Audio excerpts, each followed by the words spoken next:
తిరుమలకు తొలి గడప దేవుని గడప శ్రీ లక్ష్మీ వెంకటేశ్వర స్వామివారి దేవస్థానం విశిష్టత ఏమనగా మనకు ఎక్కడా లేని విధంగా శ్రీ లక్ష్మీ వెంకటేశ్వర వారి గర్భాలయం నందు ఆంజనేయ స్వామివారు కొలువై ఉన్నారు. మొదట ఇది హనుమక్షేత్రం. తిరుమల వరాక్షేత్రం అయితే తిరుమలకు ఈ ఊరు పశ్చిమ ద్వారం.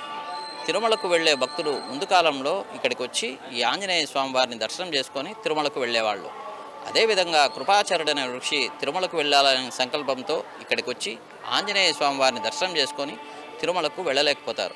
ఆయన అప్పుడు ఇక్కడే ఉండిపోయేసి వెంకటేశ్వర స్వామి గురించి తపస్సు చేయగా ఆయన భక్తి వెంకటేశ్వర స్వామి వారు మెచ్చి ఇక్కడ దర్శనమిచ్చి ఇక్కడ ఆంజనేయ స్వామి వారి ముందర వెంకటేశ్వర స్వామిని ప్రతిష్ఠ చేయండి, రాబో కాలంలో తిరుమలకు వెళ్ళలేని భక్తులు ఇక్కడికి వచ్చి దర్శనం చేసుకుంటే తిరుమలకు వెళ్ళినంత ఫలం వస్తుందని చెప్పి అంతర్ధానమవుతారు.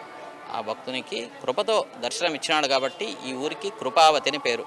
అది కాలక్రమేణా కడప తిరుమలకు తొలి గడపగా ప్రసిద్ధి చెందింది. మనకు అన్నమాచార్యుల వారు కూడా ఈ స్వామి పైన కడపరాయుడని 54 కీర్తనలు రచించినారు.